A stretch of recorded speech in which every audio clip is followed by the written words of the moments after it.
Hi friends, welcome back to episode 2. చరిత్ర పుస్తకాల్లో లేని రహస్యాలు సముద్ర గర్భంలో దాగి ఉంటాయి. ఆ డైరీ కేవలం దారి చూపించడం లేదు, నరక ద్వారానికి ఆహ్వానిస్తుంది. ఒకవైపు విక్రమ్ అనే రాక్షసుడు, మరోవైపు నీటి అడుగున తిరుగుతున్న తెలియని మృత్యువు. అర్జున్ కి తోడుగా నిలిచిన రియా ఈ ప్రయాణంలో బలి అవుతుందా? ఊపిరి బిగబట్టి చూడండి, ఇది సామాన్యమైన ప్రయాణం కాదు. Welcome to Nidhiveta, the royal star ship, episode 2, మృత్యువుతో పందెం, the race against the death.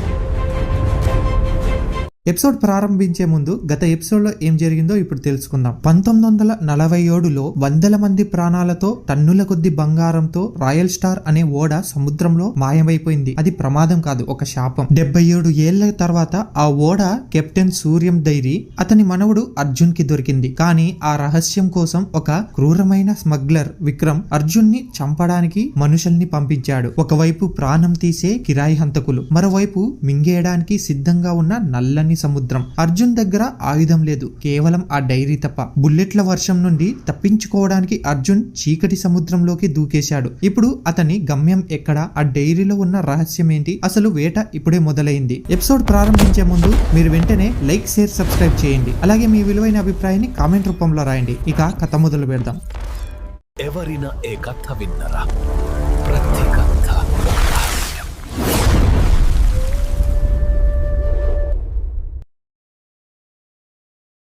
అర్ధరాత్రి హోరున కురుస్తున్న వర్షం. వైజాగ్ హార్బర్ మొత్తం ఒక దెయ్యాల కొంపలా ఉంది. అర్జున్ గుండె చెప్పుడు ఆ ఉరుముల శబ్దాన్ని మించి వినిపిస్తుంది. వెనుక నలుగురు కిరాతకులు చేతిలో మారణాయుధాలు పట్టుకొని వేట కుక్కల్లా తరుముతూ ఉన్నారు. అర్జున్ ఒంటి నిండా బురద, చేతిలో తన వంశం పరువుని కాపాడే ఏకైక సాక్ష్యం కెప్టెన్ సూర్యం డైరీ. అర్జున్ ఓడల మధ్య ఉన్న సందులో నుంచి పరిగెడుతూ ఉన్నాడు. అతని కాళ్లకు ఏదో తగిలి రక్తం కారుతున్నా పట్టించుకోవడం లేదు. ఇప్పుడు ఆగితే మరణం తప్పదు. అదిగోవాడు ఆ పాత బోట్ వెనుక దాక్కున్నాడు, కాల్చండి అని ఒక గంభీరమైన గొంతు వినిపించింది. అది ఆ కిల్లర్ లీడర్ టైగర్. వాడు మాజీ మిలిటరీ స్నైపర్, కానీ ఇప్పుడు డబ్బు కోసం మనుషులను చంపే కిరాయి హంతకుడు. టైగర్ తన గన్ లోడ్ చేశాడు. అర్జున్ తల కనిపించగానే ట్రిగర్ నొక్కాడు. బుల్లెట్ గాలిని చీల్చుకుంటూ వచ్చి అర్జున్ పక్కనే ఉన్న ఇనుప స్తంభానికి తగిలి నిపురవ్వలు చిమ్ముతూ పక్కకు వెళ్ళింది. ఆ శబ్దం అర్జున్ ని ఉలిక్కి పడేలా చేసింది. ఇక దాక్కోవడం వృధా అని అర్జున్ కి అర్థమైంది. ముందు సముద్రం ఉంది,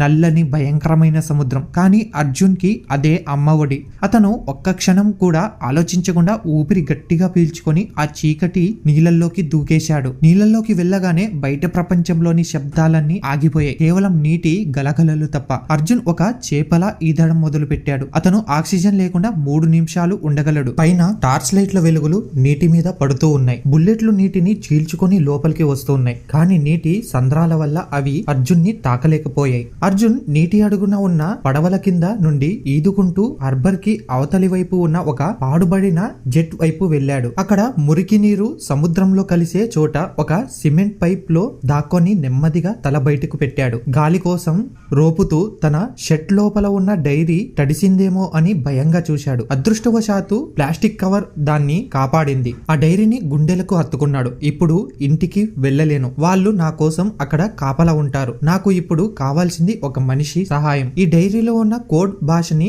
డీకోడ్ చేయగలిగే ఒకే ఒక్క మనిషి. అర్జున్ మనసులో ఒక పేరు మెదిలింది, రియా. ఇప్పుడు సీన్ మారింది. Location Andhra university archaeology department library. సమయం రాత్రి 11 గంటలు. బయట వర్షం తగ్గుముఖం పట్టింది. లైబ్రరీ లోపల నిశ్శబ్దంగా ఉంది. పాత పుస్తకాల వాసన, నిద్రపోతున్న చరిత్ర ఆ గదిలో నిండి ఉంది. అక్కడ ఒక టేబుల్ మీద పెద్ద పెద్ద మ్యాపులు పరిచి ఉన్నాయి. వాటి మధ్యలో కూర్చొని ఉంది రియా. రియా వయసు 26. అందంగా ఉంటుంది, కానీ ఆమె కళ్ళల్లో ఒక సీరియస్నెస్ ఉంటుంది. ఆమె ఒక ఓషనోగ్రాఫర్, సముద్ర గర్భ పరిశోధకురాలు మరియు హిస్టోరియన్. సముద్రంలో మునిగిపోయిన నాగరికతల గురించి రీసెర్చ్ చేస్తూ ఉంటుంది. ఆమె ఫోన్ రింగ్ అయింది. లిఫ్ట్ చేసింది. హలో రియా గారు, మీరు అడిగిన శాటిలైట్ డేటా వచ్చింది. బంగాళాఖాతంలో ఒక వింతైన మ్యాగ్నెటిక్ ఫీల్డ్ రికార్డ్ అయ్యింది. ఇది సహజం కాదు, ఏదో తేడాగా ఉంది అని అవతలి నుండి వాయిస్. రియా కళ్ళల్లో ఆసక్తి మెరిసింది. నేను అదే పనిలో ఉన్నాను ప్రొఫెసర్. 1940 1847లో 1890లో 1750లో సరిగ్గా ఇదే గ్రహణం వచ్చినప్పుడు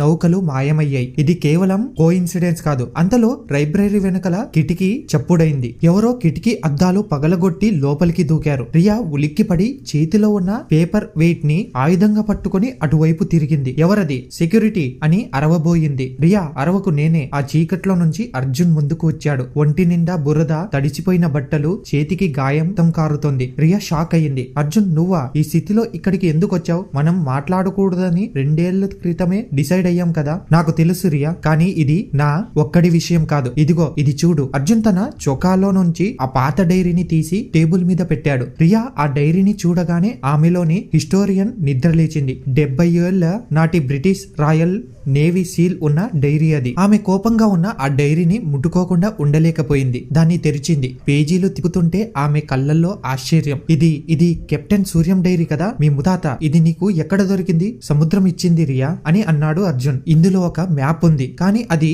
నక్షత్రాల భాషలో ఉంది. అది డీకోడ్ చేయగలిగే సత్తా వైజాగ్ లో నీకు తప్ప ఎవరికీ లేదు. అర్జున్ ప్రాధేయపడుతున్నట్లు చూశాడు. రియా ఆ చివరి పేజీని చూసింది. అక్కడ కొన్ని సంఖ్యలు మరియు ఒక వింతైన గుర్తు ఉంది. అది ఒక పాము తన తోకను తానే మింగుతున్నట్లు ఉన్న గుర్తు. మై గాడ్ అర్జున్, ఇది కేవలం పొగమంచు గురించి కాదు. ఇది కాలసర్పం. పురాతన నావికులు దీన్ని నమ్మేవారు. ఈ కోఆర్డినేట్స్ ఇవి సామాన్యమైనవి కావు. ఇవి నరకద్వారానికి దారి చూపిస్తున్నాయి. రియా గొంతులో వణుకు. అంటే? అర్జున్ అడిగాడు. రేపు రాత్రి 12 గంటలకి చంద్రుడు మరియు రోహిణి నక్షత్రం ఒకే రేఖ మీదకి వస్తాయి. ఆ సమయంలో సముద్రంలో ఒక సుడిగుండం లాంటి ఎనర్జీ క్రియేట్ అవుతుంది. ఆ డైరీ ప్రకారం అదే ఆ పొగ మంచుకి ఎంట్రీ పాయింట్. నువ్వు అక్కడికి వెళ్ళాలని అనుకుంటున్నావా? అది ఆత్మహత్యతో సమానం. రియా హెచ్చరించింది. నేను వెళ్తున్నాను రియా. ఆ పొగ మంచు వెనక మా తాత ఉన్నాడు. నా వంశం మీద పడ్డ మచ్చ ఉంది. నేను తిరిగి రాకపోవచ్చు, కానీ ప్రయత్నించకుండా చావలేను. నువ్వు నాకు ఆ రూట్ మ్యాప్ గీసి ఇవ్వు చాలు, అర్జున్ దృఢంగా చెప్పాడు. రియా అర్జున్ కళ్ళలోకి చూసింది. అందులో పిచ్చి లేదు, ఒక సంకల్పం ఉంది. నేను మ్యాప్ గీసి ఇవ్వను అర్జున్, రియా చెప్పింది. అర్జున్ నిరాశగా చూశాడు. ఎందుకంటే నేను కూడా నీతో వస్తున్నాను. ఆ డైరీలో ఉన్నది నిజమైతే అది ఆర్కియాలజీ చరిత్రలోనే అతిపెద్ద డిస్కవరీ అవుతుంది. నేను దాన్ని మిస్ అవ్వలేను. రియా డిసైడ్ అయిపోయింది. ఇప్పుడు సీన్ మారింది. విక్రమ్ మల్హోత్రా ముందు నిలబడి ఉన్నాడు. కిల్లర్ టైగర్ తలదించుకొని ఉన్నాడు. సారీ బాస్, వాడు సముద్రంలోకి దూకేశాడు. చీకట్లో తప్పించుకున్నాడు. విక్రమ్ చేతిలో ఉన్న ఖరీదైన వైన్ గ్లాస్ ని నేలకేసి కొట్టాడు. గాజు ముక్కలు చెల్లాచెదురుగా పడ్డాయి. వాడు ఎక్కడికి వెళ్తాడు? వాడికి ఇల్లు లేదు, డబ్బు లేదు. వాడికి సహాయం చేయగలిగేది ఎవరు? విక్రమ్ ఆలోచించాడు. అతని కళ్ళు కంప్యూటర్ స్క్రీన్ వైపు వెళ్ళాయి. అర్జున్ కాల్ డేటా హిస్టరీలో ఒకే ఒక నంబర్ పదే ఉంది. అది university library number. University. Riya అని విక్రమ్ నవ్వాడు. ఒక క్రూరమైన నవ్వు. అర్జున్ గాడు తెలివైన వాడే. వాడు ఆ డైరీని చదవడానికి ఎక్స్పర్ట్ దగ్గరికి వెళ్ళాడు. టైగర్, మన బ్లాక్ షార్క్ షిప్ ని సిద్ధం చేయించు. మనం వేటకి వెళ్తున్నాం. ఈసారి కేవలం డైరీ కోసం కాదు, ఆ ఇద్దరి శవాల కోసం. విక్రమ్ ఒక అధునాతనమైన శాటిలైట్ ఫోన్ తీసి ఒక నెంబర్ కి కాల్ చేశాడు. కమాండర్, ఆపరేషన్ స్టార్ట్ చేయండి. హార్బర్ లో ఉన్న అన్ని బోట్స్ ని లాక్ చేయండి. అర్జున్ కి సముద్రంలోకి వెళ్ళడానికి ఒక్క పడవ కూడా దొరకకూడదు. ఇప్పుడు మరుసటి రోజు ఉదయం ఒక రహస్య ప్రదేశంలో అర్జున్ మరియు రియా హార్బర్ కి దూరంగా ఉన్న ఒక పాత బోట్ యార్డ్ లో ఉన్నారు. అక్కడ అర్జున్ రహస్యంగా బాగు చేస్తున్న ఒక పాత పడవ ఉంది. దాని పేరు గరుడ. అది పెద్ద షిప్ కాదు, కానీ దృఢమైనది. దానికి 2 డీజిల్ ఇంజన్లు ఉన్నాయి. ఇది చిన్నది అర్జున్. ఆ పొగ మంచుని ఇది తట్టుకోగలదా? రియా అనుమానంగా అడిగింది. ఇది మా తాత వాడిన పడవ రియా. దీనికి ప్రాణం ఉంది. ఇది మనల్ని గమ్యానికి చేరుస్తుంది, అర్జున్ నమ్మకంగా చెప్పాడు. వాళ్ళు చకచక ఏర్పాట్లు చేస్తున్నారు. ఆహారం, నీళ్లు, ఆక్సిజన్ సిలిండర్లు మరియు రియా తెచ్చిన కొన్ని పురాతన పరికరాలు ఎక్కించారు. సమయం సాయంత్రం 5 గంటలు. సూర్యుడు అస్తమిస్తూ ఉన్నాడు. ఆకాశం ఎర్రగా మారుతుంది. రేపు రాత్రికి ఆ గ్రహణం రాబోతుంది. వాళ్ళు ఈ రోజే బయలుదేరాలి. ఇంజన్ స్టార్ట్ చేశారు. అర్జున్ ఢగ్ ఢగ్ ఢగ్ అంటూ గరుడ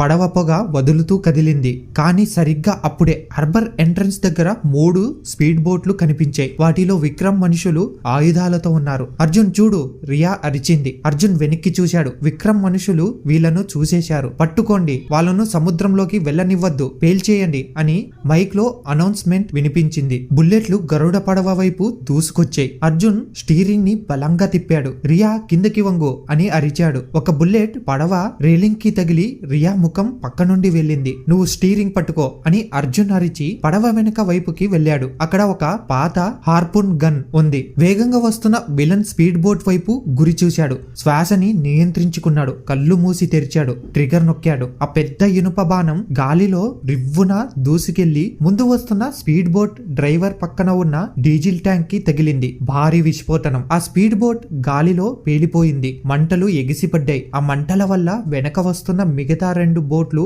ఆగిపోవాల్సి వచ్చింది. ఆ గ్యాప్ చాలు. Riya full speed! అర్జున్ అరిచాడు. రియా లివర్ ని ఫుల్ గా నెట్టింది. గరుడ పడవ గాలిలో లేచినట్టుగా అలల మీద నుండి దూసుకెళ్లింది. ఆ మంటల పొగని దాటుకుంటూ వాళ్ళు సముద్రంలోకి, అంతర్జాతీయ జలాల్లోకి ఎంటర్ అయ్యారు. విక్రమ్ మనుషులు నిస్సహాయంగా చూస్తూ ఉండిపోయారు. ఇప్పుడు రాత్రి అయింది. గరుడ పడవ ఇప్పుడు తీరానికి చాలా దూరంలో ఉంది. వైజాగ్ లైట్లు చిన్న చుక్కల్లా కనిపిస్తూ ఉన్నాయి. అర్జున్ మరియు రియా డెక్ మీద కూర్చున్నారు. ఇద్దరు అలసిపోయారు. కానీ వాళ్ళ కళ్ళల్లో ఒక కొత్త ఉత్సాహం. మనం తప్పించుకున్నాం అనుకుంటున్నా రియా అడిగింది. అర్జున్ సముద్రం వైపు చూస్తూ అన్నాడు, మనుషుల నుండి తప్పించుకున్నాం రియా, కానీ అసలైన శత్రువు ముందుంది. అతను చెప్పేది నిజమే అన్నట్లు దూరంగా, చాలా దూరంగా చంద్రుడి వెలుగులో ఒక భారీ ఆకారం కనిపిస్తుంది. అది విక్రమ్ యొక్క హైటెక్ షిప్ బ్లాక్ షార్క్. అది ఒక వేటగాడిలా నిశ్శబ్దంగా వాళ్ళని ఫాలో అవుతుంది. విక్రమ్ తన షిప్ లోని రాడార్ లో గరుడ పడవని చూస్తూ వైన్ తాగుతూ ఉన్నాడు. అప్పుడు విక్రమ్ ఇలా అన్నాడు, పారిపోనివ్వండి, వాళ్ళు మనకు దారి చూపిస్తారు. వాళ్ళు ఆ పొగమంచుని తెరిచిన వెంటనే మనం లోపలికి వెళ్తాం. థ్యాంక్స్ అర్జున్ అంటూ ఉన్నాడు. అదే సమయంలో అర్జున్ పడవ ముందు సముద్రం రంగు నెమ్మదిగా మారుతుంది. నీలి రంగు నుండి ఒక రకమైన బూడిద రంగులోకి. గాలిలో ఒక వింత శబ్దం మొదలైంది. హమ్ హమ్ అని. అర్జున్ మరియు రియా ఒకరి ముఖాలు ఒకరు చూసుకున్నారు. డైరీలో చెప్పిన మొదటి సంకేతం అదే, సైరన్ల పిలుపు. రియా, అర్జున్, మనం దగ్గరలో ఉన్నాం. కానీ ఆ శబ్దం అది సముద్రం చేస్తున్న శబ్దం కాదు. అది ఏదో జీవి శ్వాస తీసుకుంటున్నట్లుంది. అర్జున్ టార్చ్ లైట్ ని నీళ్లలోకి వేశాడు. ఆ వెలుగులో పడవ కింద ఒక భారీ ఆకారం వేగంగా కదిలింది. అది షార్క్ కాదు, తిమింగలం కాదు. దానికి మనిషి కాళ్ళ లాంటివి ఉన్నాయి. అది పడవని ఢీకొట్టింది. పడవ ఒక్కసారిగా ఊగిపోయింది. అర్జున్ చేతిలో ఉన్న హార్పూన్ గన్ ని మళ్లీ లోడ్ చేశాడు. వెల్కమ్ టు హెల్ రియా, ప్రయాణం ఇప్పుడే మొదలైంది అని చెప్పాడు. ఇంతటితో ఎపిసోడ్ 2 పూర్తయింది. మీకు ఈ ఎపిసోడ్ నచ్చినట్లయితే లైక్ చేయండి, షేర్ చేయండి, సబ్స్క్రైబ్ చేయండి. అలాగే మీ విలువైన అభిప్రాయాన్ని కామెంట్ రూపంలో రాయండి. నెక్స్ట్ ఎపిసోడ్ లో కలుసుకుందాం. Bye friends.